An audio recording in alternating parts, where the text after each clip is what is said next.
life. When you are a child, when you were a child, what is it that brings a little child meaning? Because a child lives with a world of enchantment, a world of wonder, a world of enthrallment, a world that wows that little one. You can take a 1-year-old and put that 1-year-old on your lap and just press a button and a ping sound comes out of it and the child's eyes just get wide. It is getting involved with a new world and the enthrallment is absolutely awesome to that little one. I remember talking to a very well-known Christian musician, Steve Green, and he had just become a new father. And about a year after that, when I met him, I said, "What's so exciting about being a new dad?" He said, "Watching the wow expression on my child's face whenever anything new is introduced."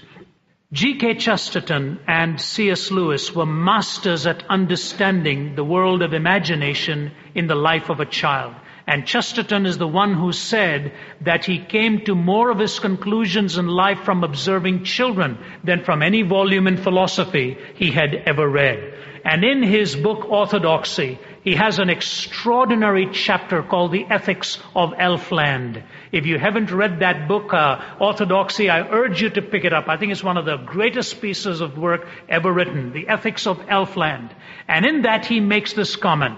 He said, "Have you ever seen, when you're reading a fairy story to a child, that at some point you may read something like this. You may say, and the fairy godmother said to so-and-so, if you do not come back by 12 o'clock, you will become a pumpkin." He says, do you notice two things in every fairy story? Number one, there's always a condition. If you do not come by such and such, you will become a such and such. But have you noticed the child never says to the fairy godmother, how come? And Chesterton says the reason is, if you say to the fairy godmother, how come? The fairy godmother might well turn to you and say, if that's the way you want it, tell me how come there is a fairyland in the first place. That's the point I think God was making with Job. When Job was saying, only that which I can comprehensively understand in my mind will I fully accept. And God says, all right, Job, since you want that kind of comprehensive understanding, tell me, where were you when the foundations of the earth were laid? Where were you when such and such happened? He nailed Job with 64 questions back to back to show him that the many wonderful concepts he had imbibed, he did not have a full and a comprehensive understanding of those. This sense of wonder in childhood is vital for that child's meaning and the sense of awe that will hold that young life. I was introduced to that with my little boy Nathan when he was fairly young. One day he was playing with a helium balloon in our living room, and he would leave that helium balloon and it would go up to the ceiling. He would jump up on the sofa, grab the string and pull it down. Get off the sofa, leave it again, watch it go to the ceiling, jump up on the sofa, grab the string and pull it down. I think it is Chesterton who said, part of a child's infinity in capacity to enjoyment is reflected in its ability to enjoy the repetitive and the monotonous. You throw a child into the air, what does it say? Do it again, do it again. So let the balloon, it goes to the ceiling, jump on the sofa, grab the thread, bring it down. He did this a dozen times and then even his monotony was wearing thin. He decided to go outside and let it go. And now it was gone. And all of a sudden, just complete despondency overcame him.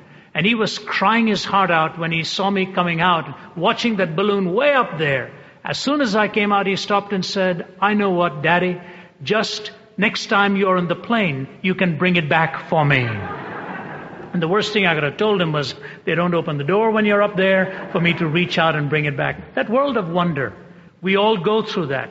But that's when you come to a sudden stop at a certain stage and you know the fairy stories are just that. They are merely fantastic. When you come into your youth, there is a second component that you look for, and that is the component of truth.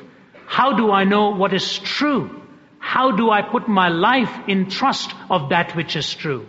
I remember being at a court case in the Old Bailey where two young girls had charged an older man with having raped them. And we were sitting there watching this in London, overwhelmed by the fact that this man had subjected these two girls, about 12 and 13, to that horrid experience. And as we listened to the testimony they were giving, and they weren't in the courtroom because they were minors, it was coming through the medium of television screens. But the man charged was sitting in the room. And then the person defending the man stood up and he said to the two young women, he said, I have some questions and I only want one thing from you. Please believe me, I want the truth.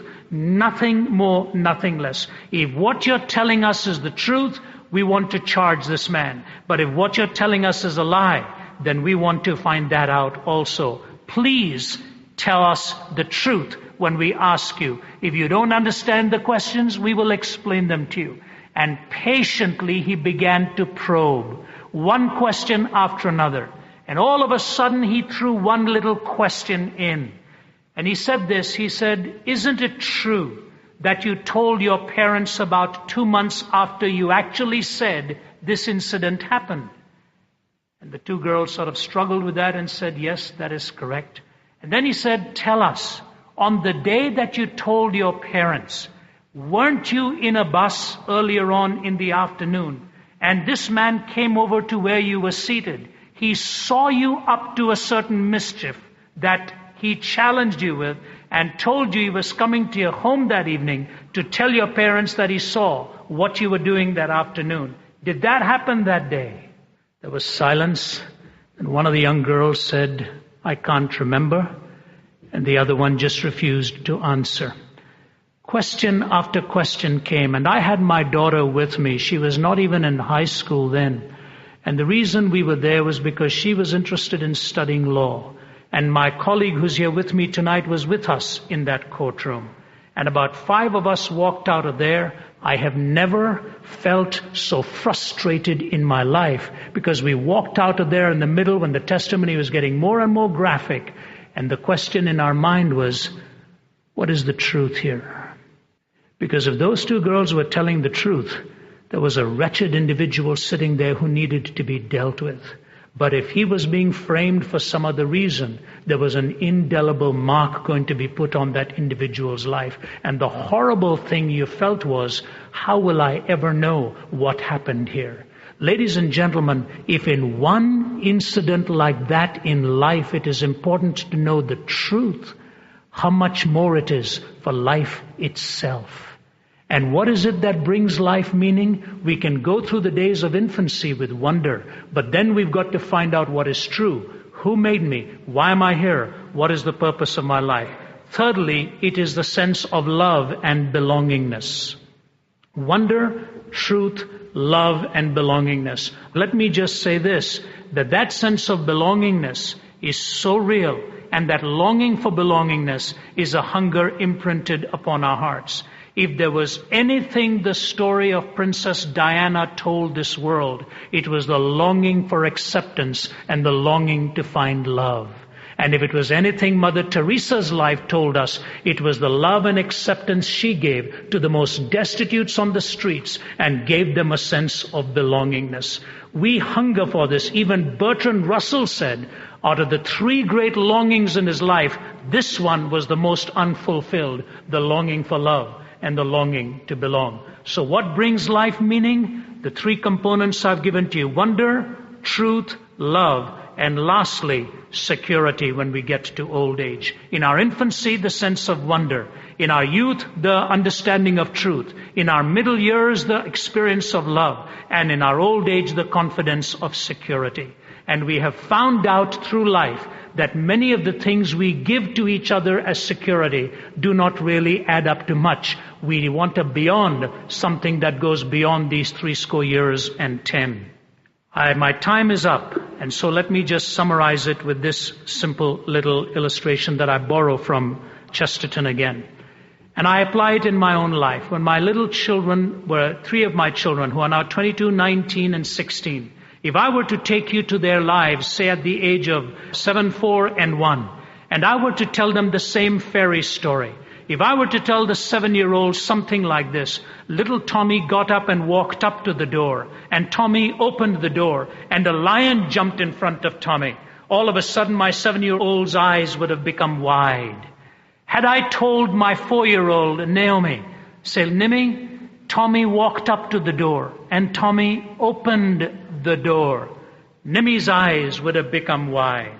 If I had looked at Nathan at age 1 and said, Nate, little Tommy got up and walked up to the door, Nathan's eyes would have become wide. What's the difference? At age 7, Sarah needed the dragon or the lion to jump up there. At age 4, it was all you needed, the suspense to open the door and wonder what was going to jump up in front of you. At age 1, it's a pretty big deal just to walk up to the door.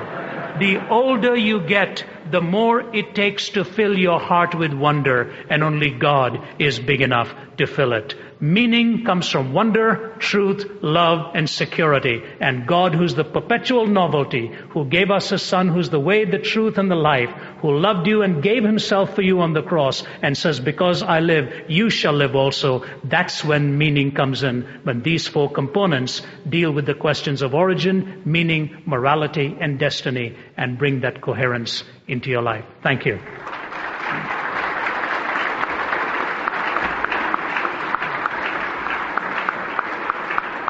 As I explained to the folks to whom I spoke last night, I'm still recovering from a bout with the flu, and so my voice is somewhat hoarse, and I just beg you to give me your indulgence. I think I can be understood by the use of this microphone tonight, however. I want to thank the Veritas Forum for allowing me also to participate in the forum. It's been a delight to be here, and especially a privilege to share the platform with Ravi tonight. As someone raised in a non-Christian home, I struggled as a teenager with the issue of meaning to life. And it seemed to me that there are 2 fundamental prerequisites if life is to have meaning. And those 2 prerequisites are God and immortality. If there is no God and immortality, then it seems to me that life ultimately becomes absurd, because then life ends simply in death, and there is no transcendent to infuse meaning into the lives that we do have. It seems to me that life ultimately becomes without significance, without value, and without purpose. I remember the first time that my father told me as a little boy that someday I was going to die.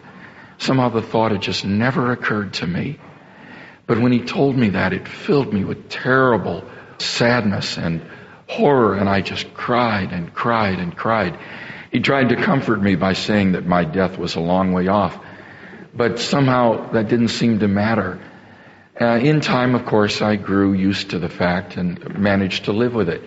But reading later in life the philosopher Jean-Paul Sartre, I think I realized that the child's insight was the correct one. Sartre said whether it's a few hours or a few years makes no difference once you have lost eternity.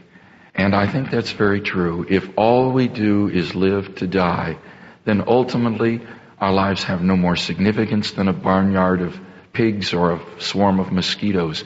If we live merely to die, then our lives ultimately have no purpose. All of the achievements of mankind, all of the sacrifices, all of the great things are ultimately buried in the midst of a universe in ruins. It ultimately makes no difference. Our lives are ultimately without value.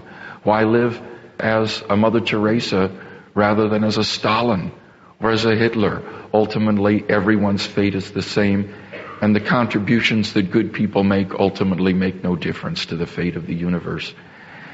But it's not just immortality that we need, I think, if our lives are to be significant. It's also God. Because if we have mere immortality, but without God, there is no one to say what is the absolute standard of right and wrong, of good and evil. We would still be purposeless byproducts of the matter plus time plus chance, with no reason for living. There still wouldn't be any ultimate significance to our lives, just in virtue of its having infinite duration. But if God exists, then as in the Christian world and life view, our lives here on earth are infused with an eternal significance, because our end is not death, it is eternal life, to know God and enjoy Him forever. And there is an absolute standard of right and wrong in God Himself and His nature, and that makes the moral choices that we make in this life tremendously significant. And so basically I found in the Christian world and life view those necessary prerequisites for meaning to life, namely God and immortality. Our second question, which will be initially addressed by Dr. Craig, is the question of the existence of God. How do we know that God exists? What reasons or evidence or arguments could a person put forward to make belief in God rational? Back in the 1960s, the Death of God movement was current in American theology. On April 8th of 1966, Time magazine carried one of its most famous cover stories, in which the cover was completely black except for 3 words in red letters: "Is God dead?" And it described in that article the movement among American theologians to declare the death of God. Just a few short years after that Death of God issue, Time magazine in 1967 carried another red on black cover story. Only this time the question read, "Is God coming back to life?" And it described the movement among contemporary American philosophers and intellectuals to rediscover the vitality of God. And indeed, I believe that in my own discipline of philosophy, there's been within this last half century literally a revolution in this respect. Several decades ago, it was widely believed among philosophers that talk about God was literally meaningless, just gibberish. And yet today, I think hardly any philosopher would defend such a point of view today. Instead, many of America's finest philosophers at our best universities are outspoken philosophers, or rather outspoken Christians, who are using philosophical argumentation in defense of a theistic worldview. Alvin Plantinga, who is certainly one of the greatest Christian philosophers writing today, gave a lecture a couple of years ago entitled 24 or so Arguments for the Existence of God. And it was a dazzling lecture in which Plantinga carried his audience through more than 24 different arguments that he believed makes it more plausible to believe that God exists than that atheism is true. Let me just share a couple of considerations with you this evening why I believe that on balance the evidence makes it more plausible that God exists than that he does not. Number one, I think that God makes sense of the origin of the universe. Have you ever looked out at the sky at night at the stars and asked yourself, where did it all come from? Why does anything at all exist? Why does matter and energy or space and time exist instead of just nothing? Well, typically atheists have said that the universe is just eternal and uncaused, and that's all. But I think that discoveries in astronomy and astrophysics during this century have rendered that view less plausible. According to the best astrophysical evidence, the universe is not eternal, but began to exist in a cataclysmic explosion called the Big Bang about 15 billion years ago. Not only were all matter and energy, but physical space and time themselves were created in that event. And therefore the Big Bang marks the creation of the universe out of nothing. There was literally nothing prior to that event. Now that raises a profound metaphysical question. How can something come into existence out of nothing? Surely that is impossible. Out of nothing, nothing comes. That points to the existence of a transcendent cause beyond the universe, which brought the universe into being. And by the very nature of the case, this cause would have to be a being which transcends time and space, is therefore immaterial and changeless and enormously powerful. Already some of the central attributes of what the theist means by God. Moreover, I would argue, number two, that God makes sense out of the complex order in the universe. Scientists have been stunned by the discovery in the last 30 to 40 years that the initial conditions of the universe were fine-tuned for the existence of intelligent life with a complexity and delicacy that literally defies human comprehension.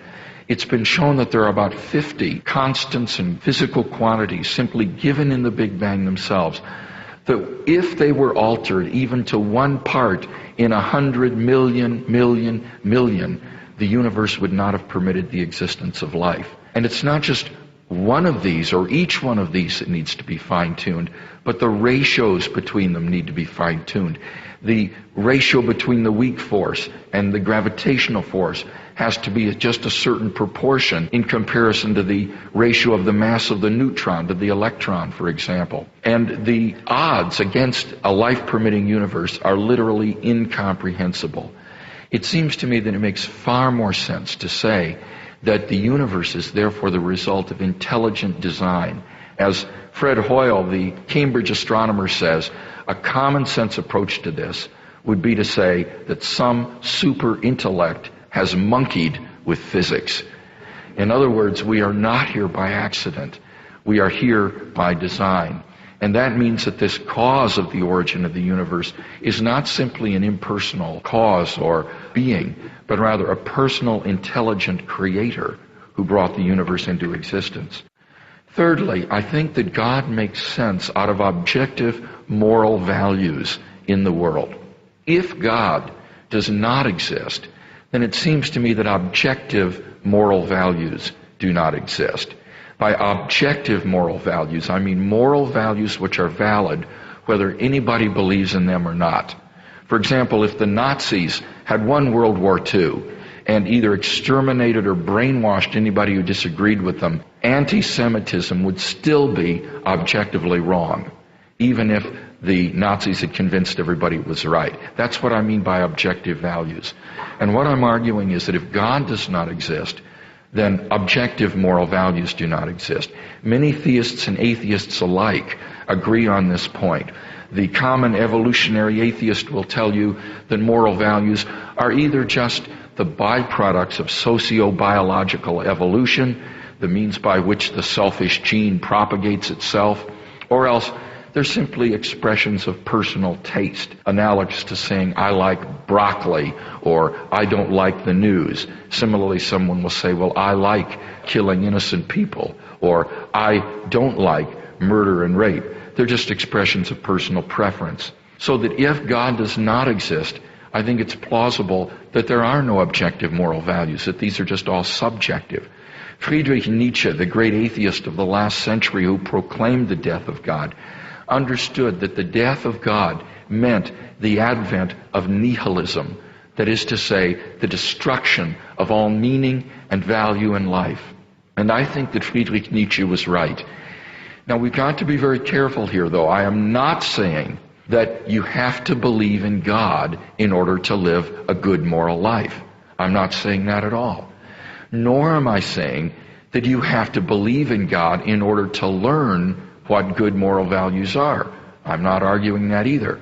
Rather, what I am saying is that if there is no God, then there are no objective moral values. Moral values are just socio-biological byproducts of evolution, or else expressions of personal taste. But it seems to me that there is simply no reason to deny that objective moral values do exist. I think deep down we all know that objective moral values exist. There's no more reason to deny the objective reality of moral values than the objective reality of the physical world. Some things, like torturing innocent people, child abuse, rape, and murder, are objectively wrong. Similarly, things like love, sacrifice, equality are objectively good.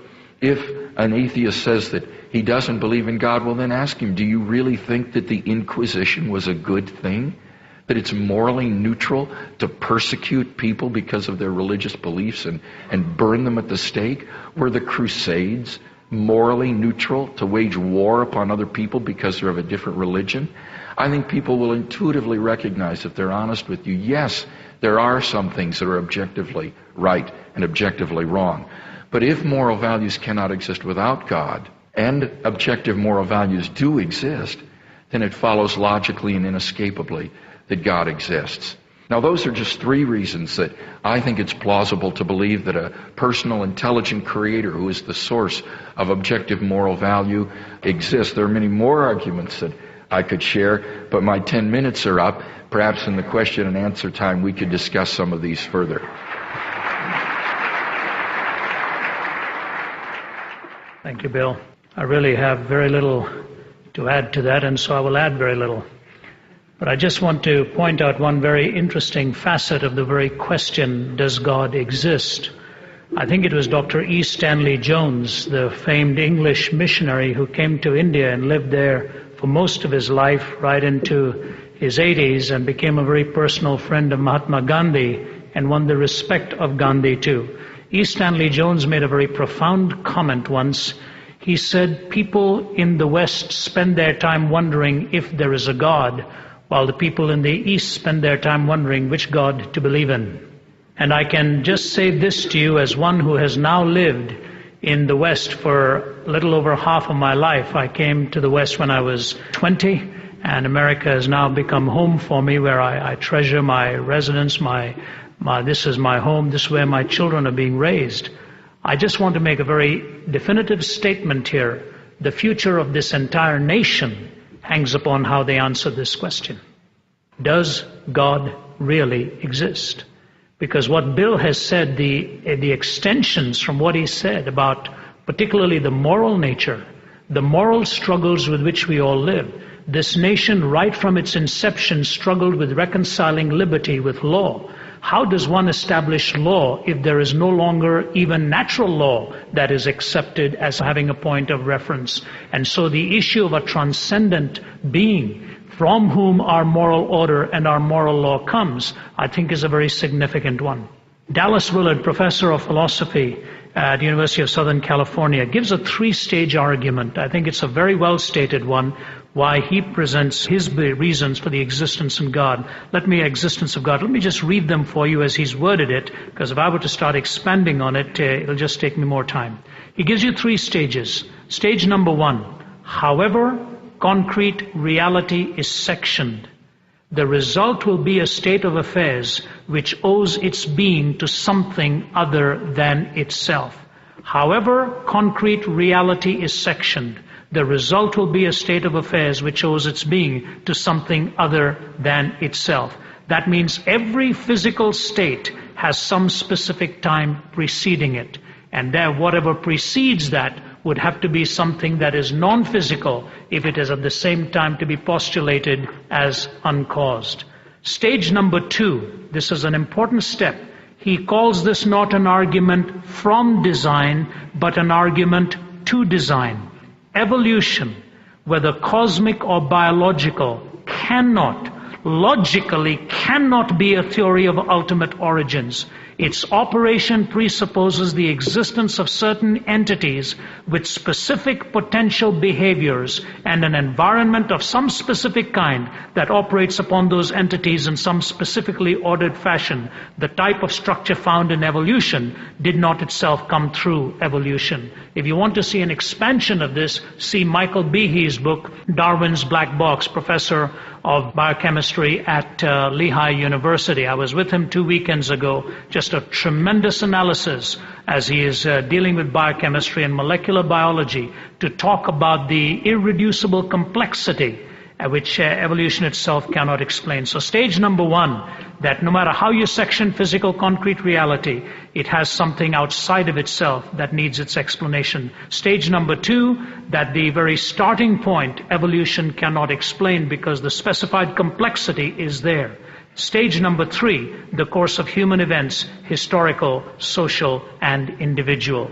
So when we are talking about God as He exists, we are looking at a non-material, an intelligent, and a personal first cause. And when you look at these three stages, I believe there's a very persuasive argument made for why the God that we talk about as non-material, personal, and intelligent, the God of the Bible, does exist. Thank you.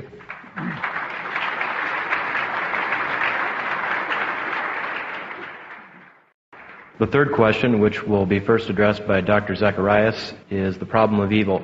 How can the Christian God, who is claimed to be all good and all powerful, allow there to be evil in the world? And isn't there a contradiction implicit in claiming on the one hand that God is all powerful and all good, and on the other hand claiming that evil exists? I think of all questions, this may be the most difficult one to deal with, and I have tried my best to approach this question from various angles, not just philosophical, which much has been written, but particularly the existential aspect of it. When you're looking for an answer to something as significant as this, let me just present to you 3 areas that I will look to in order to find satisfaction for myself. First, I stated these this afternoon. You're looking for logical consistency in whatever is presented. You're looking for empirical relevance here. You're looking for that which can be empirically tested. And certainly, you're looking for the existential relevance just as well. So that the logic of it, the empirical adequacy, and the experiential relevance, those 3 will be brought to bear upon the answer. Let me expand upon the question so that you can see its assumptions. It happened to me many years ago, in the early years when I was beginning to do such things as trying to defend the Christian faith in particularly hostile environments. And I was at the University of Nottingham in England, when a student did not wait for me to even finish my talk, and he leaped out of his seat and he said, there cannot be a God when there is so much of evil, so much of gratuitous evil. He was obviously agitated by it, and I understood how he felt. I remember walking through Auschwitz some years ago before the Cold War had thawed out, and I was asked to do some lectures in Warsaw in Poland. And my host, who was a medical doctor, asked me if I would like to go and visit Auschwitz before I left. I wasn't prepared for what I was going to see. I had seen Buchenwald in East Germany, but that was not a death camp, and it somehow did not stir up the same horror and the same unrest within you when you stood there. So I understood how this man felt. I understood fully the passion with which he felt it. There cannot be a God, he said, when there's so much evil, especially such gratuitous evil in this world. And I said, can we interact and can we do our best to talk about this without offending each other in the process, but dealing with this with importance, because it is important to you, sir, it is important to me. I don't want to check my brains out at the door either. I want to have an answer to it just as well. I said, but help me understand where you're coming from. When you say there is such a thing as evil, aren't you assuming there is such a thing as good? He paused and he said, yes, I'm assuming that. I said, when you say there is such a thing as good, aren't you assuming there's such a thing as a moral law on the basis of which to differentiate between good and evil? If you remember the famous debate between the Jesuit philosopher Frederick Copleston and Bertrand Russell, at one point Copleston had Russell pinned on this question. And he said, Mr. Russell, do you believe in right and wrong? Do you believe in good and bad? And Bertrand Russell said, yes, I do. He said, how do you differentiate between good and bad? And Russell said, the same way I differentiate between yellow and blue. Copleston said, wait a minute, you differentiate between yellow and blue by seeing, don't you? He said, yes. How then do you differentiate between right and wrong, good and bad? Russell shrugged his shoulders and said, on the basis of feeling, what else? Now, Copleston was a kind man and carried on the discussion, but somebody ought to have stopped and said, Mr. Russell, in some cultures they love their neighbors, in other cultures they eat them, both on the basis of feeling. Do you have any personal preference on the matter of feeling here? How can you decide such monumental issues of life on the basis of feeling? Whether something feels right or feels wrong. So here it is. When you say there's such a thing as evil, aren't you assuming that such a thing is good? Yes. When you say there's such a thing as good, aren't you assuming there's such a thing as a moral law on the basis of which to differentiate between good and evil? He says, I suppose so. I said, but when you assume there's such a thing as a moral law, you must posit a moral lawgiver. But that's whom you're trying to disprove and not prove. Because if there's no moral lawgiver, there's no moral law. If there's no moral law, there is no good. If there is no good, there is no evil. He paused and looked at me and said, what then am I asking you? Now, I knew what he was asking me. He knew what he was asking me. He was basically saying, help me to make some sense out of this. Are you cheating me some way by this sleight of the hand logic that you have brought in here? No, I wasn't cheating him, but I was just trying to explain to him that the very framing of the question raises a philosophical dilemma for the questioner as much as it does for the one trying to answer it. How do we resolve this? So logically, the question only intensifies the dilemma because the questioner has to assume a capacity or a law by which to differentiate between good and evil. So this then moves us to the empirical adequacy part of it, and that is this. When we talk generally of the best of all possible worlds, philosophers have given us 4 possibilities. Would it not have been better for God to have created nothing rather than creating this kind of a world? No world at all. Number 2, would it not have been better for God to have created a world where there was no such thing as good or evil, an amoral world? Number 3, would it not have been better for God to have created a world where people would only choose good, a kind of a robotic world? Why did he create a world like this where there was the possibility of good and evil? As soon as you use the word better, for God to have created the first 3, once again you're invoking a moral law and an ability to decide what better would have been. C.S. Lewis points this out constantly. The moment you use the word better, you're assuming a way to measure what would have been morally better or superior. So why then this world? I think in this empirical adequacy slant to the question, I want to make this simple comment. Love is known in our experience to be the greatest of all ethics. Love is the supreme ethic. I don't think it was accidental that when somebody like Teresa was being buried in Calcutta, that Hindus, Muslim, Buddhist people from all over the world, including the atheist president of Albania, stood silently beside her corpse in recognition that a life had been beautifully lived and a life that had loved. It is the supreme ethic. So when they look at her will and look at the fact that nothing to her name, a life spent in love, the world of every perspective recognized the supremacy of love. Love is only possible where the opposite is possible to reject love and to choose something contrary to it. So in the best of all possible worlds, if love is the supreme ethic, this is the world that makes it possible. In the logical case, the question can become self-defeating. In the empirical adequacy, love is made possible. In the experiential relevance, think of it this way now. If I were to take a life, just whimsically, it would obviously be something evil for me to do it, for the simple reason that I cannot restore that life. But if the author of life and the creator of life takes my life, has he really taken it when he also has the power to restore it to the very purpose for which this life was originally created, to enjoy that relationship with him and to glorify him? So take the standard example. Why does a 5-year-old suddenly die? How can a God of love and a God of goodness justify that? When that child loses that life, in the Christian frame of reference, that life is not lost to God. That life will spend eternity with God as that child is drawn back to God himself who made that child, made that little one.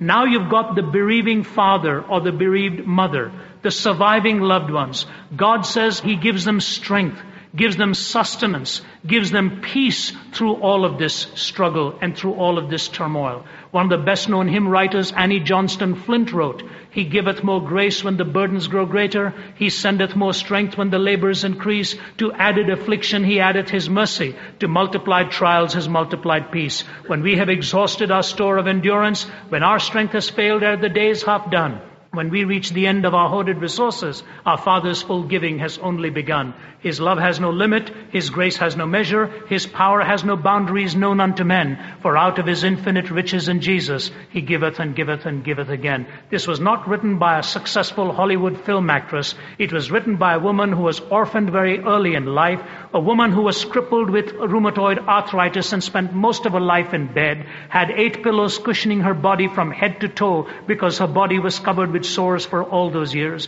a woman who was incontinent, who had lost control of her internal organs, and a woman for whom cancer was sapping away her life. He giveth more grace when the burdens grow greater. So not only is he able to restore the life that is lost, he's able to sustain the one in weakness and in deprivation. What about the skeptic who looks at the tragedy of that lost life and raises the question? It may be a strong reminder to the skeptic to awaken the moral reality of the nature of this universe and to help the skeptic understand that the very raising of the question reflects a moral law and a moral lawgiver, so that all involved in witnessing this tragedy have some witness of God in the process of raising the question. The one who loses the life, to have it restored. The one who is bereaved, to have the sustenance, and the one who asks the question to recognize that the question is only valid if God himself exists. Let me tie it together.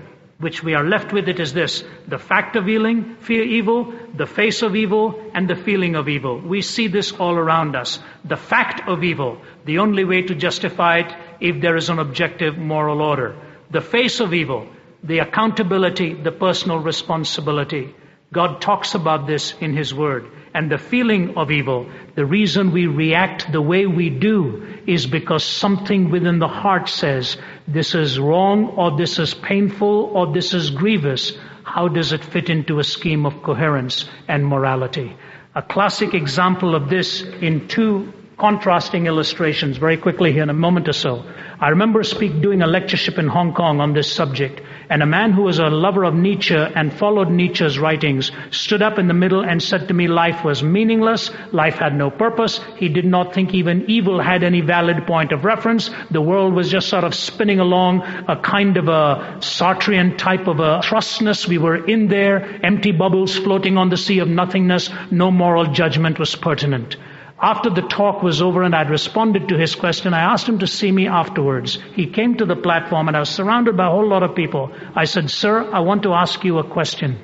If I took a 2-year-old child and put that child on this platform and took a sword and cut that child up ruthlessly to bits, would you think I have done something wrong?" He paused and he said to me, "I would not like it, would not enjoy it, but I can't really say you would have done something wrong." The people standing around were aghast. I said, "My dear friend, even you, while denying the fact of evil and denying the face, the responsibility of evil, find it inescapable to run from the feeling of evil. Even you would not like it. You better find out why you don't, or you will live in a world of complete chaos and complete cruelty." The reality of evil points us to the existence of God and His answer on the cross. Thank you. There's so many things that one would like to say about this profound question.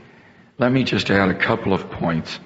I think that one of the reasons that we tend to find the problem of suffering and evil in the world so intractable is because we just sort of naturally assume that if God exists, then His purpose in life for us must be human happiness in this life, that God's purpose is to make us happy.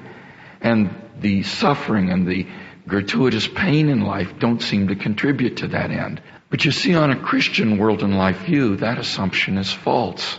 The purpose of life is not human happiness as such, but rather the knowledge of God, which in the end will lead to ultimate human fulfillment and happiness.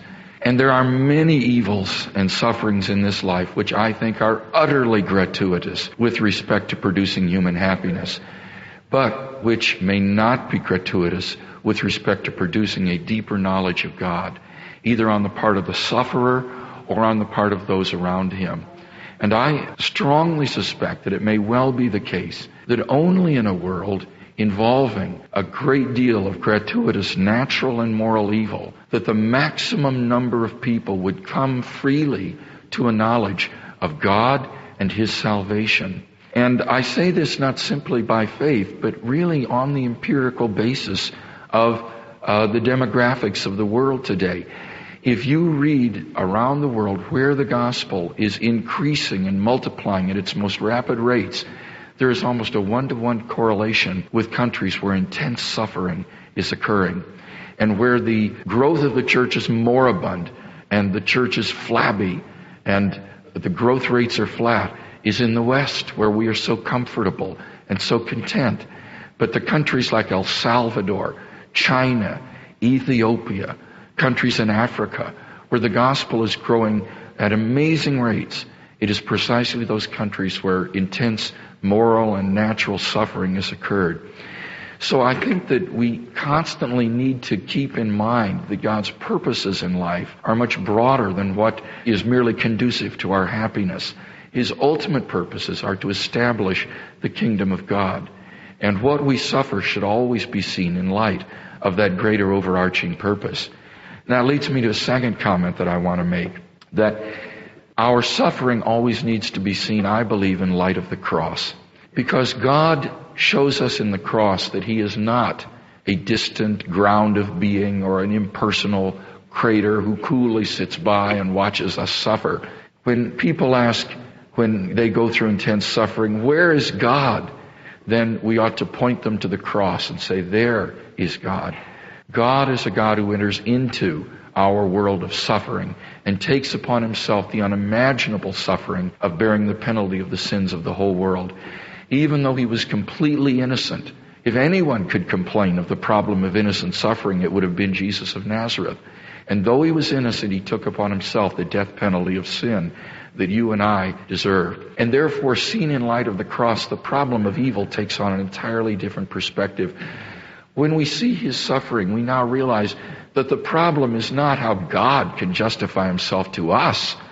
The problem is how I, filled with wickedness and sin and morally guilty before God, can be justified before him. And I believe that when we look at the cross, we can say to ourselves as we go through times of suffering, if God would go to that extent, if his love would carry him to those depths for me, then surely out of my love for him, I can bear this burden that he's asked me to bear through this short life that I'm enduring now. And I believe that this can give us the grace and the strength to endure what God calls upon us to endure during this life.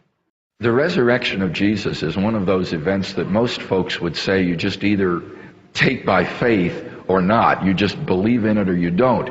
But it's not something to which rational inquiry and investigation would be relevant. But I spent 2 years in West Germany working under one of the leading scholars on the historicity of the resurrection. And I found that the historical grounds for believing that event are really quite good, indeed remarkably good. I've written 3 books on this subject. I've taught a 30-hour course on this, so obviously in 10 minutes I can only very briefly summarize some of what I found. It seems to me that the evidence for the resurrection of Jesus can basically be grouped under 4 broad headings. Number 1, that Jesus of Nazareth, after his crucifixion, was buried by Joseph of Arimathea in his personal tomb. This fact is highly significant because if the burial site of Jesus was known to both Jew and Christian alike, then when the disciples began to proclaim the resurrection of Jesus in Jerusalem, the tomb must have been empty. It would have been impossible to proclaim the resurrection of a dead man in Jerusalem if everyone knew that the body still lay interred in the tomb in the hillside. And therefore the burial story and its credibility is a very important facet of the evidence for the resurrection. Unfortunately for skeptical critics who deny the resurrection of Jesus, the burial story is one of the best established facts about Jesus. There are numerous reasons that have led scholars to accept the credibility of the burial account. For example, the burial is mentioned by Paul in 1 Corinthians 15 in the old information that he hands on that goes right back to the earliest time after Jesus' crucifixion. It is independently verified in Mark's source material that he used in writing his gospel. So we have dual attestation of this event. The fact that Joseph of Arimathea buried Jesus is highly probable in view of the fact that he is described as a member of the Sanhedrin, the very council that condemned Jesus. Given the resentment in early Christian circles toward the Jewish authorities for their condemnation of Jesus, it is highly unlikely that they would have invented a fictitious character like Joseph of Arimathea as a Sanhedrin member who did what was right by Jesus by giving him an honorable burial. Moreover, there are no other independent burial stories in existence. If the burial story were a legend, you would expect to find traces of competing burial legends. There is none. The only one we know of is the burial by Joseph of Arimathea. And thus John A.T. Robinson, the late New Testament critic at Cambridge University, has summarized it by saying that the burial of Jesus in the tomb is one of the earliest and best established facts about the historical Jesus. Fact number 2 is that on the Sunday morning following his crucifixion, the tomb of Jesus was found empty by a group of his women followers. This fact is also agreed to by the majority of New Testament scholars today, whether conservative or mainstream or whatever, on the basis of evidence such as the following. First of all, the empty tomb story was probably also part of this early source material that Mark used, and therefore goes right back to close after the events themselves and couldn't be a legendary byproduct that arose decades and decades later. Second, it's also implied by Paul in 1 Corinthians 15, where he talks about the burial of Christ and then how Christ was raised. Thirdly, the fact that women discovered the tomb is very plausible in light of the fact that the testimony of women was regarded as worthless in first century Jewish culture. Women couldn't even serve as witnesses in a Jewish court of law because their testimony was regarded as having zero credibility. In light of that fact, any legendary story of the discovery of the empty tomb would have certainly made male disciples to have discovered the empty tomb. The fact that it is women who are the discoverers and chief witnesses to the empty tomb is best explained by the fact that, like it or not, they were the discoverers of the tomb, and the Gospels faithfully record what was for them a very embarrassing and awkward fact. Fourth, the earliest Jewish polemic presupposed the empty tomb. When the disciples began to preach the resurrection of Jesus, what did the Jewish authorities say in response? Did they say these men are drunk with new wine, or his body is still there on the hillside? No, they said the disciples came and stole away his body. Now think about that. The disciples came and stole away his body. The earliest Jewish polemic in response to the Christians itself presupposed that the body was missing, that the tomb was empty, and thus they involved themselves in a hopeless series of arguments trying to explain away the emptiness of the tomb by the theft hypothesis. And thus we have evidence from the very antagonists of the Christians themselves that the tomb was empty. For these and many other reasons, the majority of critics agree that the tomb of Jesus was in fact found empty. As Jakob Kramer, who is an Austrian specialist in the resurrection, has written, by far most scholars hold firmly to the reliability of the biblical statements about the empty tomb. Fact number 3 is that on various occasions and under different circumstances, different individuals and groups of people saw appearances of Jesus alive after his death. This fact has been firmly established on the basis of the list of eyewitnesses given by Paul in his first letter to the Corinthians, where Paul is quoting an old tradition or information that had been handed on to him, which probably goes back to within the first 5 years after the crucifixion. And when you look at these appearances, they are remarkable. Jesus appeared not just once, but many times. Not just to one person, but to different persons. Not just to individuals, but to groups of people. Not just at one locale and one set of circumstances, but at various locales and under different circumstances. Not just to believers, but to unbelievers, skeptics, and even enemies. Secondly, these appearance traditions are confirmed in the gospel accounts of the appearance stories, so that again you have multiple attestation of these appearances. And therefore, even the most skeptical critics agree with this point. For example, Gerhard Lüdemann, who is a very skeptical radical critic from Göttingen University in Germany, admits that it is historically certain, this is a direct quotation, it is historically certain that Peter and the other disciples had experiences after Jesus' death in which Jesus appeared to them as the risen Christ. Finally, fact number 4 is that the earliest disciples came to believe that Jesus was risen from the dead, despite their having every predisposition to the contrary. I mean, think of the situation the disciples faced following the crucifixion. Number 1, their leader was dead, and Jews had no belief in a dying, much less rising Messiah. Secondly, according to Jewish Old Testamental law, anyone who was executed by crucifixion was thereby shown to be a heretic, a man literally under the curse of God. Thirdly, the Jewish belief had no expectation and hope of anyone's rising from the dead before the resurrection at the end of the world. And yet these earliest disciples indisputably came to believe sincerely that Jesus of Nazareth was risen from the dead, and they were willing to go to their deaths for that belief.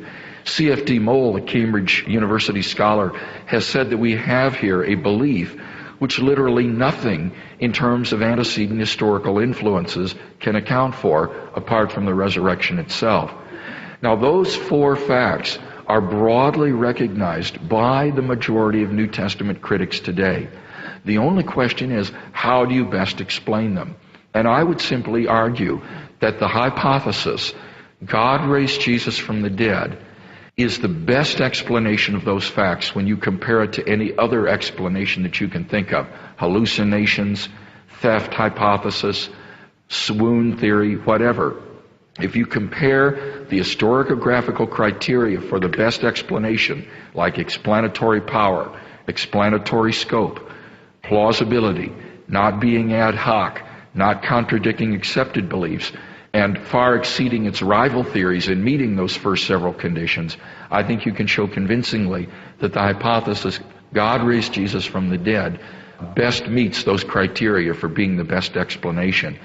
And therefore I think the rational man can hardly be blamed if he concludes, on the basis of the evidence, that a divine miracle occurred on that first Easter morning. It's interesting to go even beyond the biblical narrative, because one might say there was a vested interest, although there is so much that Bill has already presented that would rise above that criticism.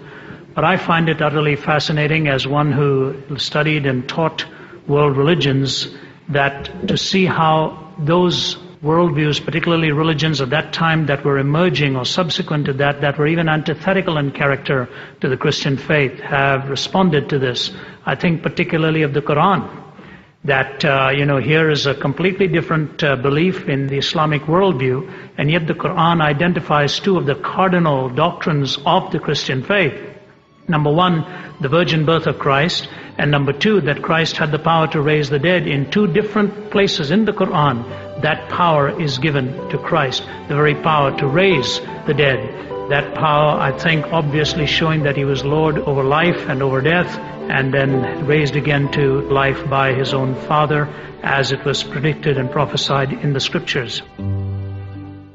There's a common sense question I had as a younger man studying this, and that was in the milieu in which they lived. Had the disciples really wanted to fabricate a claim and now had been beaten, having seen their Messiah crucified, why would they not have fabricated something that was unfalsifiable, i.e., he said he would spiritually rise again?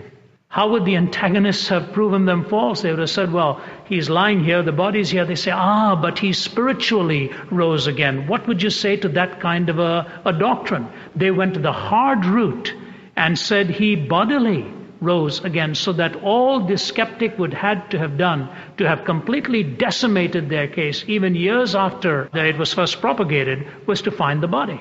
And once that body would have been found, the whole case for Christianity would have been collapsed. As the Apostle Paul himself said, if Christ be not raised from the dead, then our faith is in vain. They went the hard route. They did not go the easy way out, because they were not trying to fabricate something.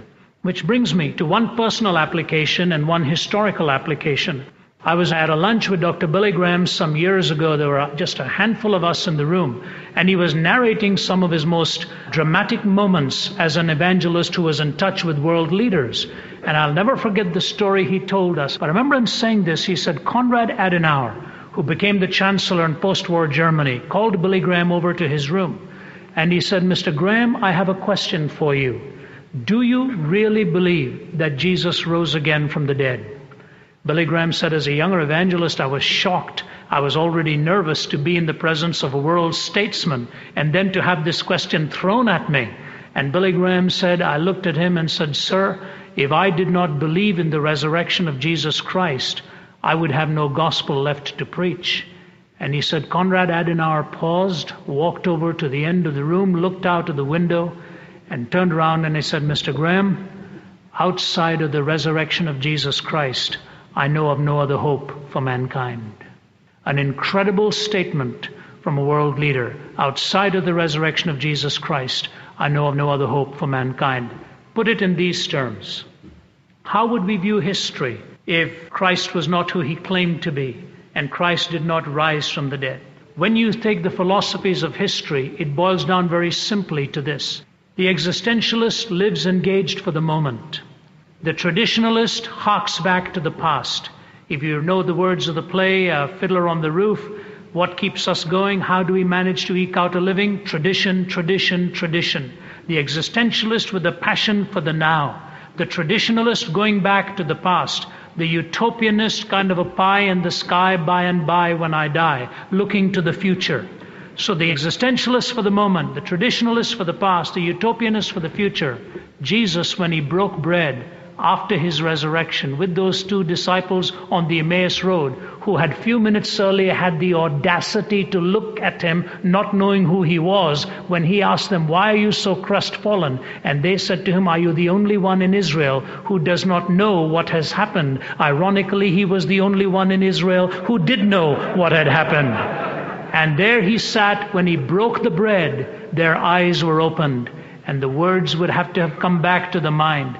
When he broke the bread, "As often as you eat of this bread and drink of this cup, now you proclaim the Lord's death in the past until he come in the future." He fused every moment of history with meaning, past, present, and future. So the resurrection is not only that which brings meaning personally, but that which gives meaning to history too. And that's why I think it's the peg on which the coat of Christendom ultimately hangs. Given that there are many people of other philosophies and religions and worldviews that are good people, and yet they have not placed their exclusive faith in Jesus Christ, how is that fair that those people are not saved? I've always been fascinated by the fact that the Christian faith is the only one that has this question thrown into its face, when the fact of the matter is, and listen to me very carefully please, every major religion in the world has a point of exclusion. Hinduism, in its pantheistic worldview, with all of its accommodation and ideational comfort with various worldviews, when Shankara was going about lecturing and debating the doctrines that he believed, the monistic doctrine, he would do it on the basis of a debate, challenging any opposing view, with the assumption that if I defeat you in this debate and I defeat you in this argument, then my doctrine has triumphed over yours and you will have to submit to mine. People do not realize that Buddhism was born by rejecting two of Hinduism's cardinal doctrines. It rejected the authority of the Vedas and it rejected the caste system.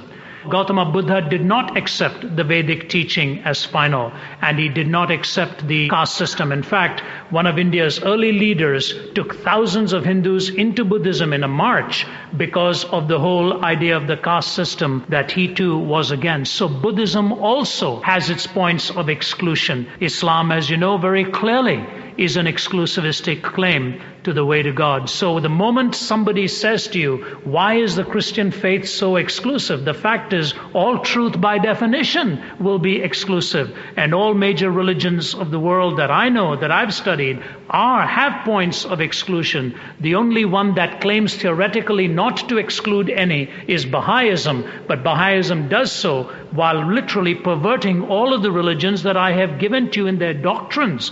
Because certainly the law of non-contradiction is held by Islamic people, and they do not submit to the fact that it doesn't matter what you believe, that there's a common belief on the fundamental issues of God, man, creation, and all of that. There are fundamental points of difference. I make this comment. People often say religions are fundamentally the same and superficially different. May I reverse that for you and tell you that they are fundamentally different at best, and at times there may be some superficial similarity. There's a second point in that exclusivistic challenge, and it is somehow assumed that the Eastern systems, for example, are far more beneficent, and the Christian faith is the single one that sort of condemns and talks about a hell and an eternal lostness and so on. That also betrays a lack of understanding of most of those systems. The whole idea of a reincarnation is a system of paying back. The karmic law is a system of paying back, a kind of a retributive aspect as you live the succeeding life in order to pay for the previous one. You might be fascinated to know this. I was interviewed on CNNI after Mother Teresa's death, and several questions were asked of me. Very few people were aware of the fact that in the early days when Teresa went to Calcutta to work with the people on the streets of Calcutta, she had a big challenge on her hand. Several fundamental Hindu scholars wondered if she was interfering with the karma of the people on the street, whether they were not paying for their previous life and the wrongs in previous existences, so that the karmic law is operative even in that pantheistic worldview. So number one, all religions have their points of exclusion. Number two, even the idea of a judgment or some way in making payment, as they would call it in those systems, for previous lives. But in the Christian faith, there is forgiveness. In one major religion that I shall leave unnamed, you never know if you're ever going to go to heaven. In most of the pantheistic systems, you pay. And when you come to Christ, you know that it has already been paid, for the cross gives you that forgiveness, not in any cheap way, but make sure that the graphic reality of sin and wrong is truly addressed on the cross. There's a very lovable little poem that I've often quoted in certain audiences. It was written by an elementary school teacher about a little child that had submitted an exam, and she wrote it this way: "He came to my desk with a quivering lip. The lesson was done. Have you a new sheet for me, dear teacher? I've spoiled this one. I took his sheet all soiled and blotted, gave him a new one all unspotted, and into his tired heart I cried, 'Do better now, my child.'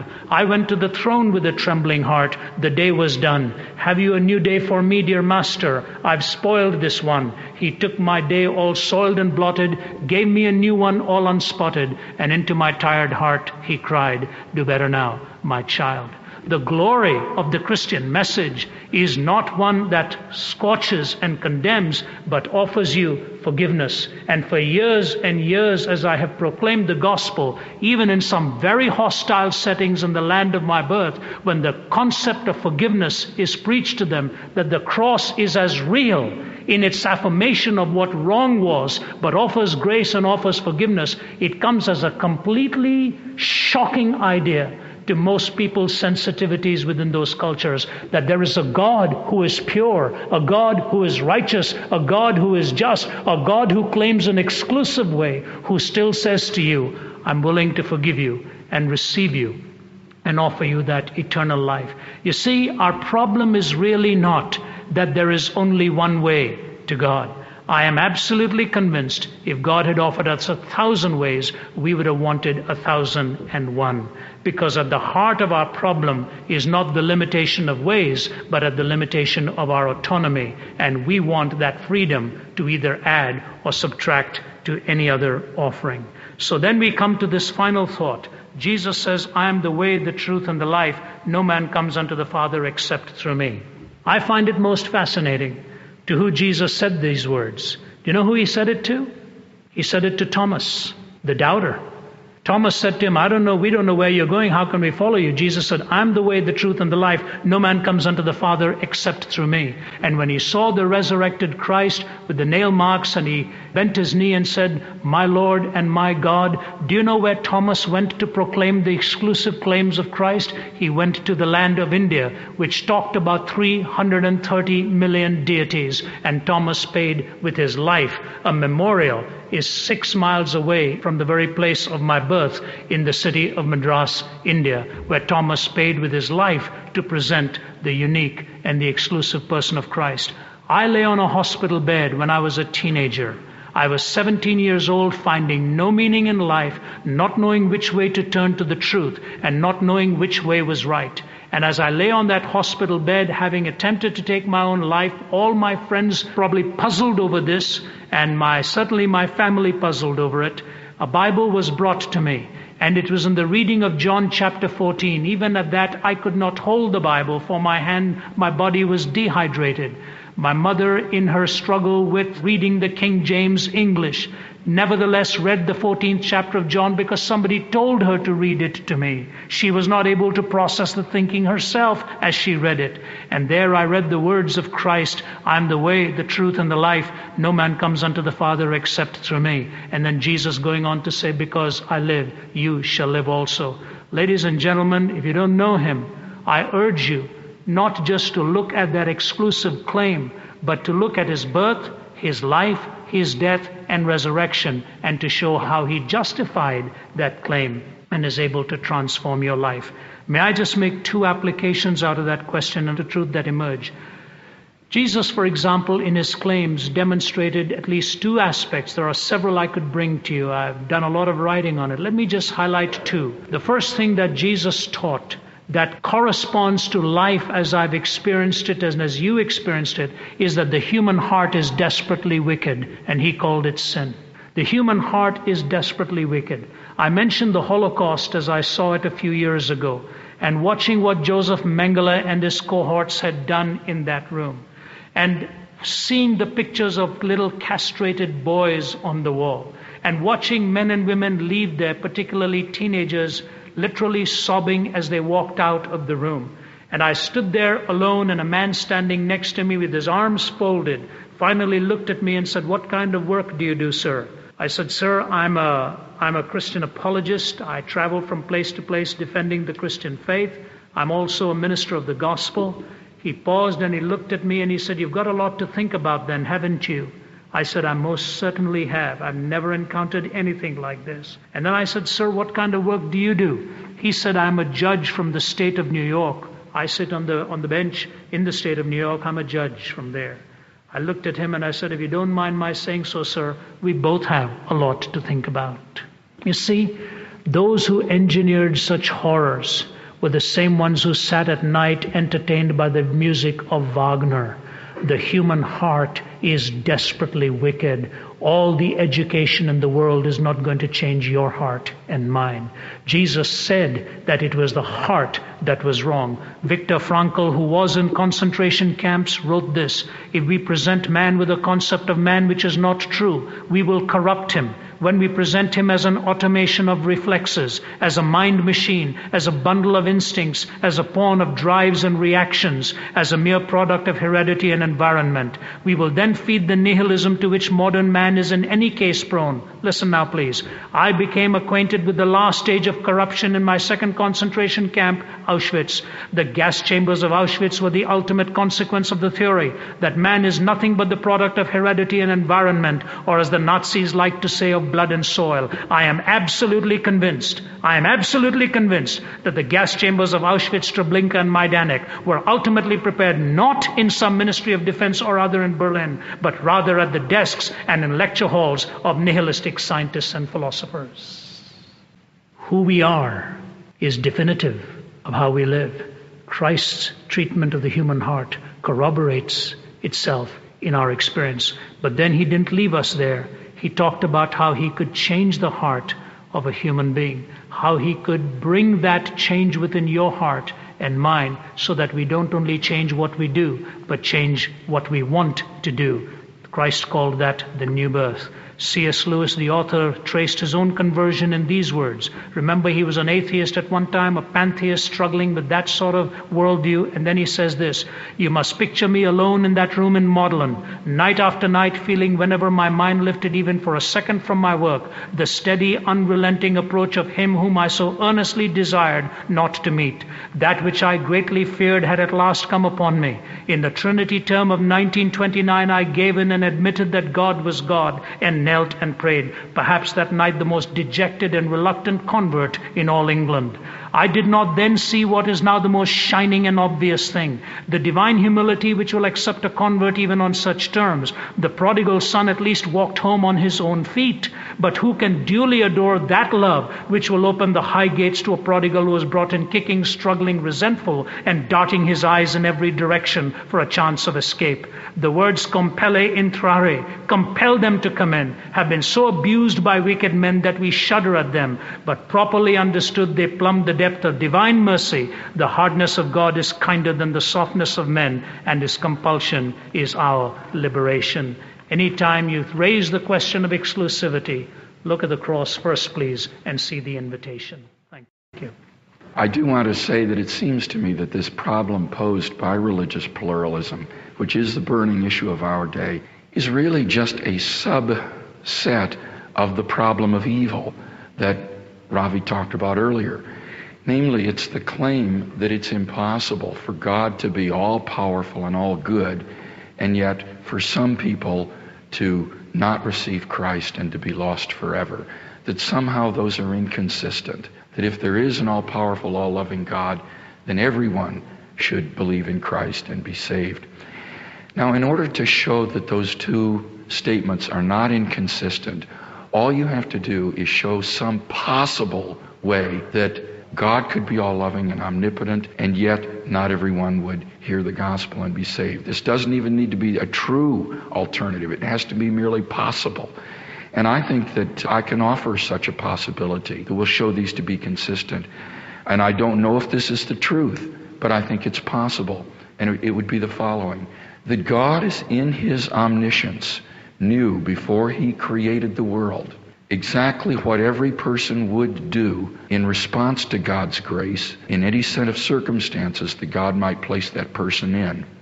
And He therefore knew who would freely receive Christ and the gospel if that person were to hear it. And therefore God has so providentially ordered the world in His sovereignty that all those who would respond freely to the gospel and be saved if they heard it are born at times and places in history where they do in fact hear it. Well, at this point, Ravi and Dr. Craig responded to questions from the floor. I do want to make two very brief observations. One is I want to register a rather strong disagreement with Viktor Frankl's attribution of causation of the Holocaust to the philosophers. That strikes me as an interesting but rather extraordinary theory. It's surely far more the case that responsibility for the Holocaust rests with the ancient European Christian tradition of anti-Semitism. My second observation, with all due apologies to you, Professor Craig, is that I find the suggestion that those people that happen to be born in circumstances in which they don't have the opportunity to hear the gospel might be people who, were they to have heard it, would have rejected it. For all of them to be of that sort, to be not only empirically implausible, but morally repugnant and morally dangerous. The question I want to ask has to do with the claim that both Ravi Zacharias and Professor Craig made, and so it's directed to both of them. Both of you made the claim that there would not be or could not be any objective moral law were it not the case that God existed. You made that claim. I didn't hear a defense of the claim, and I'm curious what that defense would be in the light of the fact that so far as the history of philosophical reflection on that issue goes, I think it's fair to say that the great majority of objectivist theories of morality do not invoke any deity whatsoever. Let me say something first with respect to my suggested proposal that those who never hear about Christ have been so providentially ordered by God that they would be persons who would not have received Christ and responded to the gospel even if they had heard it. I don't think this is empirically implausible, because empirically that would be something that would be impossible to test because it's a counterfactual claim. I mean, how would you disprove something like that? You would go to these people, share the gospel, they receive it, and you say, aha, see, they would have received it if they had heard it. Well, no, because now they have heard it. So what I'm talking about is persons who never receive the gospel, and I don't think that could be empirically falsified. But in any case, that, as you know, is irrelevant to dealing with the question of whether or not the logical compatibility of God's being omnipotent and all-loving and persons never hearing the gospel being saved is to be demonstrated. As long as this is even possible, it shows that those two statements are logically compatible, that there isn't any inconsistency, so that empirical plausibility doesn't even enter into it.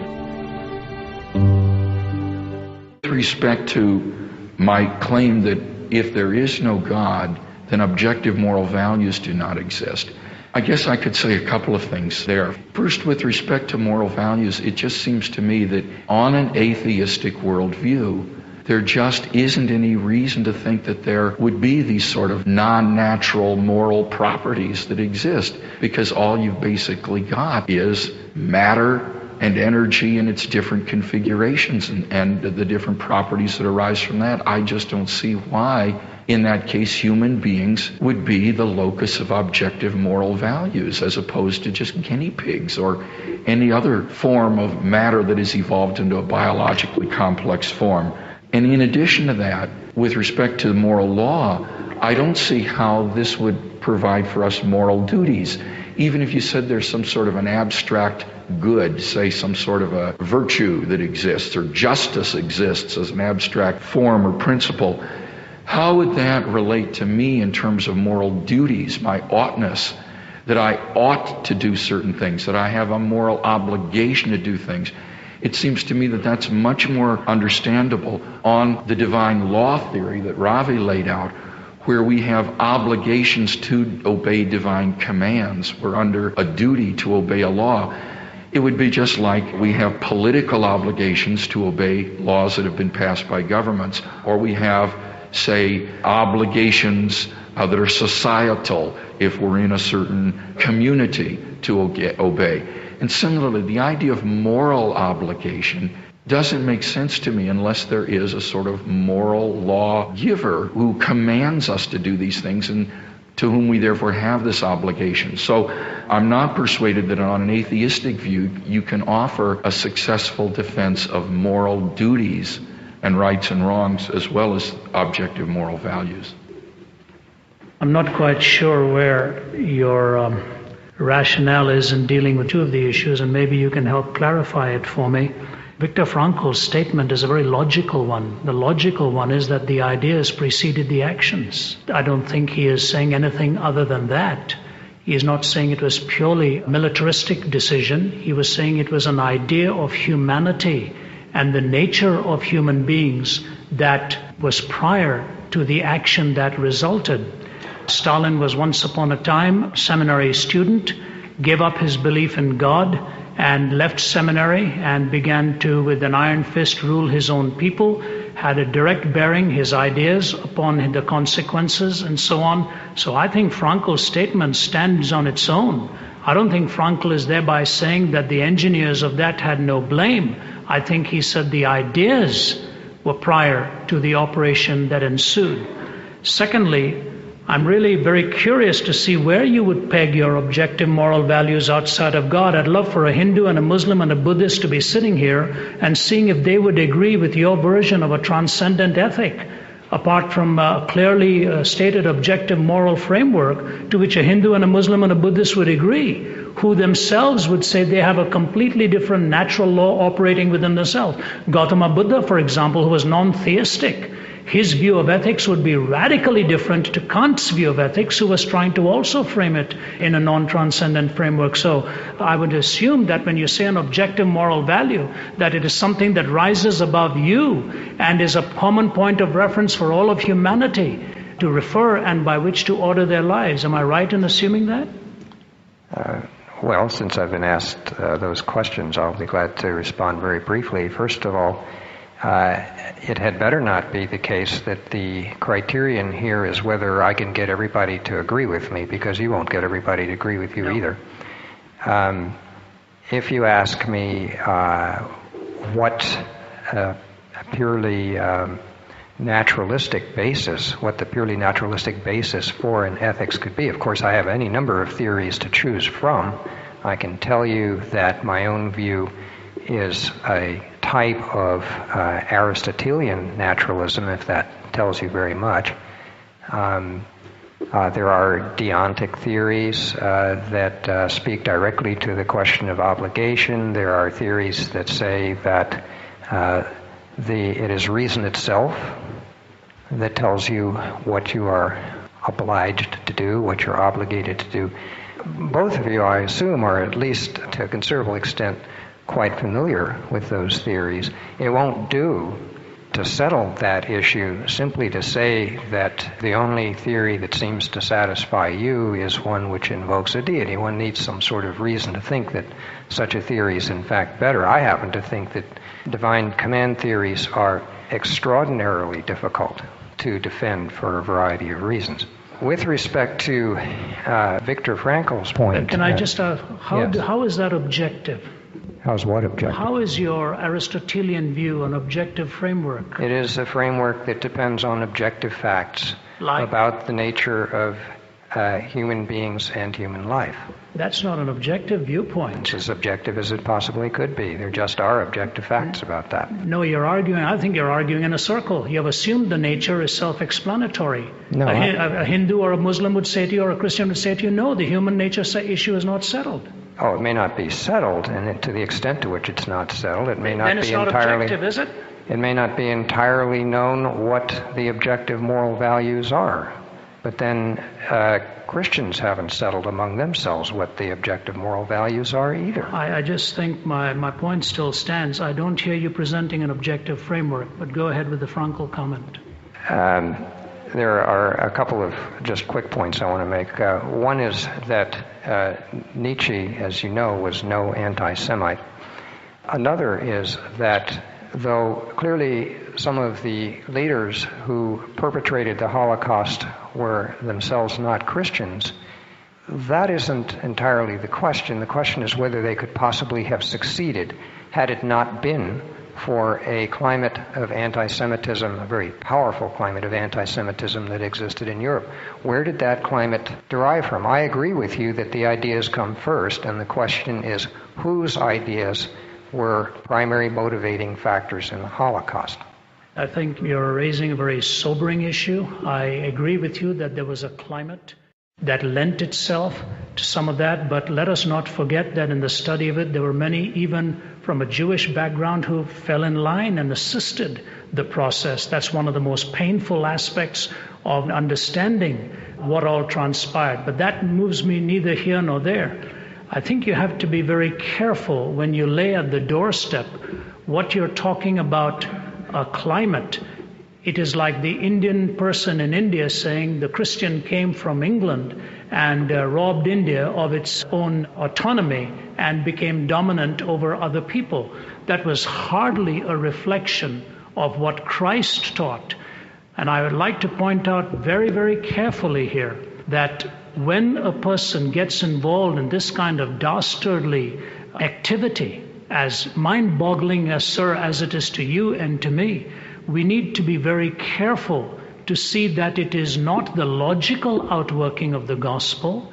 It may be the abuse of the gospel. It may be the illogical working of people in the name of political power. But by the same token, millions more have been slaughtered in the name of atheism, which sometimes logically worked out from its first principles that man was nothing more than time plus matter plus chance. In fact, I would even go so far as to suggest, I'm trying to remember the last name of George, the author, it'll come to me, the one who wrote The Portage from San Cristobal of A.H. You may have read his book, George Steiner, The Portage from San Cristobal of A.H., Adolf Hitler, in which his version, and here's a Jewish writer who thinks maybe what Hitler actually had in mind in his final solution was to obliterate the people who symbolized to him the moral law and the moral lawgiver.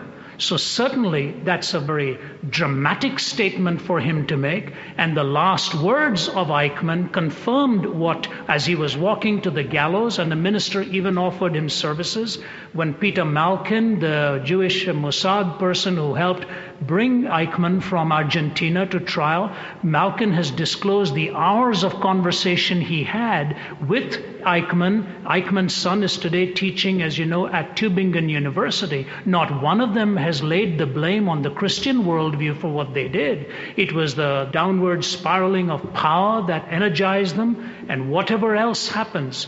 I come from a part of the world where I often have to deal with these issues.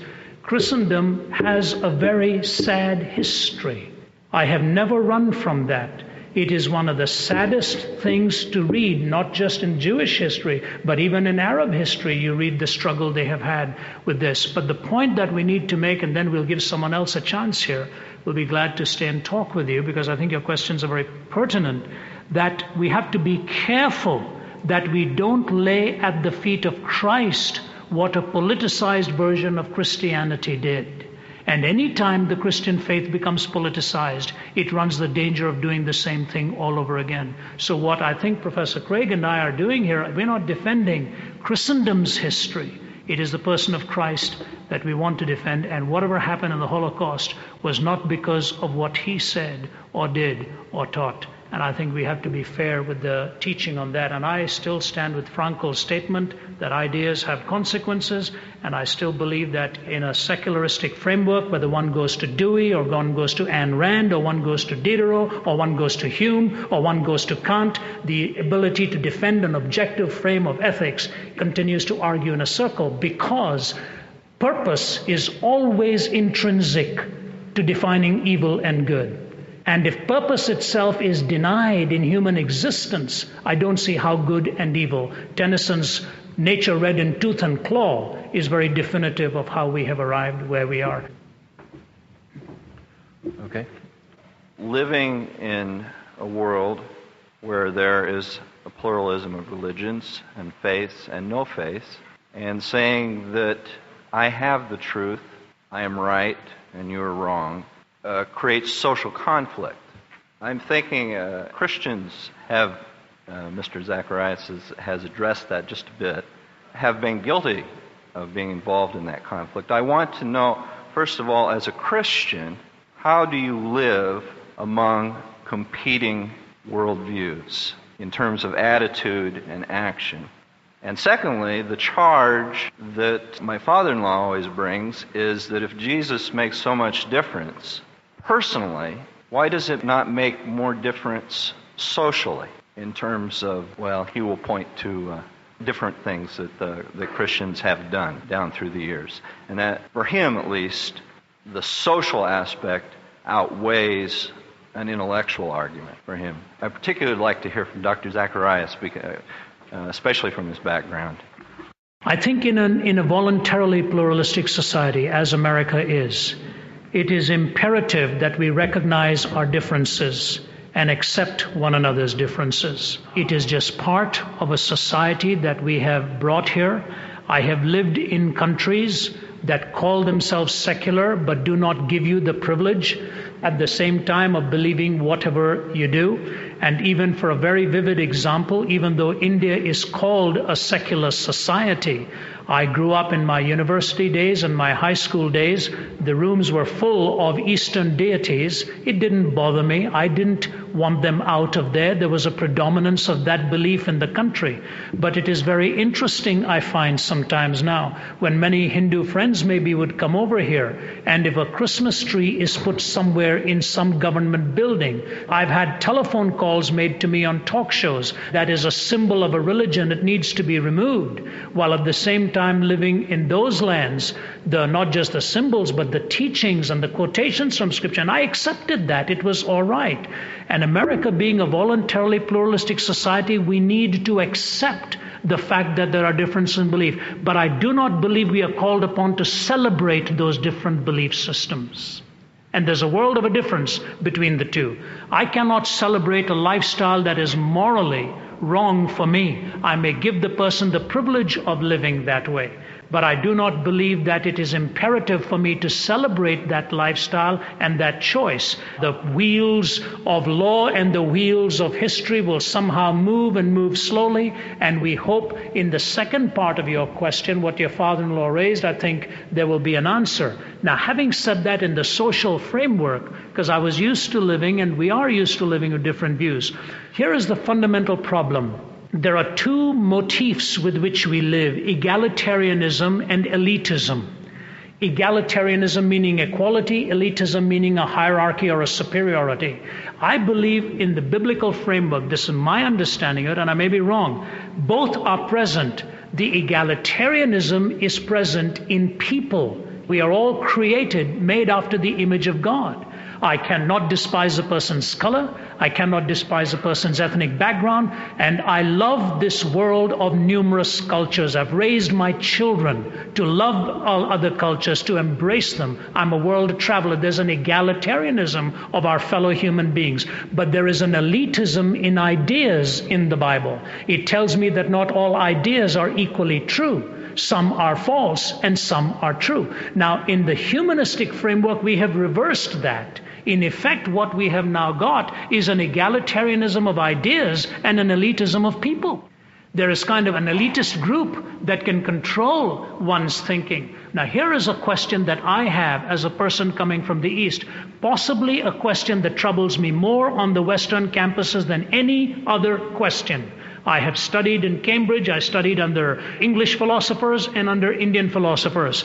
I have heard the English philosophers make numerous attacks upon the Christian faith. Numerous vilifying attacks while you're sitting in the classroom, often tendentious, often unsubstantiated. Never heard one Western professor ever make a comment negatively on Hinduism or Buddhism or Islam, and I have to ask the question, why? I'm not saying any of it is justified. I'm just asking why one is singled out. I never heard my professors make any comment to the same degree of any of this. I don't think one ought to make that. Even here when we are asked questions, I try to be very careful and only deal with issues of fact as they are different. Now, here I think is a way to solve the dilemma. Why cannot the Christian belief as it is biblically authentic be given free access in our universities also and be taught rather than be vilified and attacked? I know professors of philosophy at the University of Toronto who open their lectures by saying, if any one of you is a Christian here, I'm going to bash it out of you before this class is over. I had a PhD student phone and ask me how to even handle this. Courses at Princeton are doing the same thing. If that's what academia allows, all right. Why does not academic fairness then allow also for a presentation of the authentic Christian faith rather than a caricature of it? The last issue on the social frame, that is a great struggle to see why it is that individual lives claim to be changed while society itself does not change. But history tells the other side of the story too. In 18th century England, while the French Revolution was storming France, even Winston Churchill and the secular historian Lecky made the comment that had it not been for the Wesleyan and the Whitfield revivals, chances are England too would have been destroyed by a revolution at that point. And the Holy Spirit has a restraining hand. I strongly suspect if you pull away any Christian worldview from America, I think your father-in-law will see what the difference will be when that sort of a worldview is completely gone. His point is still well taken. But where do I begin? I can't begin by going to the Supreme Court and changing laws. It's a pluralistic society. I begin by living the Christian life in my home, by honoring my commitment to my wife, by being faithful as a father, and pouring my life into those that God has entrusted me with. And from that, by the logical flow, society can change, and then the more radical issues can be dealt with. And one way I think that we are showing in that direction is that we can discuss in these forums without hopefully venting hostility one to another, but giving a chance to hear in a reasonable setting where our thinking is. We're going to just take one last question from this gentleman here on the left. My question is for Dr. Craig, and it concerns the moral objectivity that we've been talking about and discussing. Is it your view that moral law is decreed by God, that is, that it is decreed by God by his fiat, as Bertrand Russell said, and that from that we can assume that God is neither moral or immoral, that he is rather amoral, neither good or evil? Or is it your view that moral law exists independently of God and that he acts as a moral and good agent within that framework? My view would be to split the horns of that dilemma and affirm neither of those alternatives, both of which I think have obvious difficulties. I would hold to what Thomas Morris has called Anselmian theism, that is to say, after the pattern of what St. Anselm argued, and that is that what Plato called the good, the locus and the source of value, is the very nature of God himself, so that the divine commands, which are our moral duties, flow necessarily out of the moral nature of God himself. Therefore, they are neither something above God to which God is subservient, nor are they arbitrarily willed by God, capriciously, but rather they're necessary expressions of God's own nature. He is by nature just, loving, kind, virtuous and so forth, all the other sorts of moral qualities that we could think of, and that these commands then become for us our moral duties. Now, if you were to say, but why think that God is the locus of value, that He Himself is the good? Well, I think it would flow from the very concept of God. It would be a metaphysical necessity. That is to say, God, by definition,